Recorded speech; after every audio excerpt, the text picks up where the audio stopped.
বাবা রানা, মন দিয়ে পড়াশুনো কর, তোর কিন্তু অনেক বড় হতে হবে। আর তুই আমার একমাত্র ছেলে, আমার সম্পদ তো তুই। আব্বা, তুমি আমার নিয়ে এত টেনশন করো কি জানি? আমি তো পড়াশোনা করতেছি, ওই যে তোমার মনের আশা জানা, আমি তো এটা পূরণ করবো আল্লাহ পাকের ইচ্ছায়। আব্বা, আমার কথা তোর মনে আছে? তোর কিন্তু বড় অফিসার হতে হবে। ঠিক আছে আব্বা, আমি এখন পড়াশোনা করতেছি, তুমি তোমার কাজে যাও। ঠিক আছে বাবা, তাহলে মন দিয়ে পড়াশুনো কর, আমি তাহলে যাই।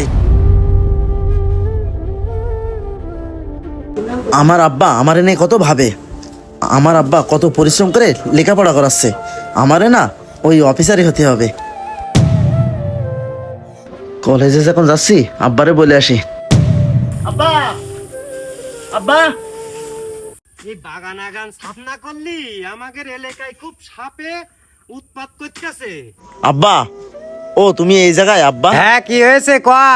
কলেজে যাবো তাই আর কি, তোমার সাথে দেখা করে যাচ্ছি। কলেজে যাচ্ছিস, যা বাপ, পথঘাট দেখে শুনে যাস নে।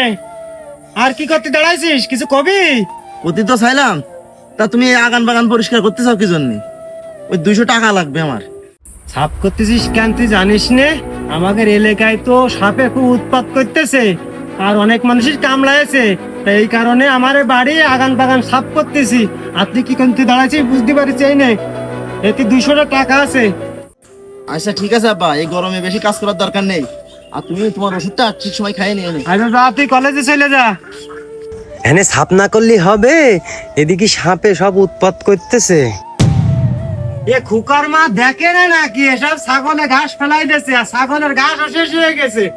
আমার করে ঘাস কাটতে হবে, মাঠে যায় যায়, মাঠের থেকে ছাগলের করে ঘাস কেটে নিয়ে আসি। অমানি, তুই কলেজ থেকে কখন আসলি? আব্বা, এই যে এই মাত্র আসলাম। তা তুমি এই অপর বেলায় এই কাশি আর বস্তা নিয়ে কোন জায়গায় যাচ্ছ? অমানি, ছাগলের ঘাস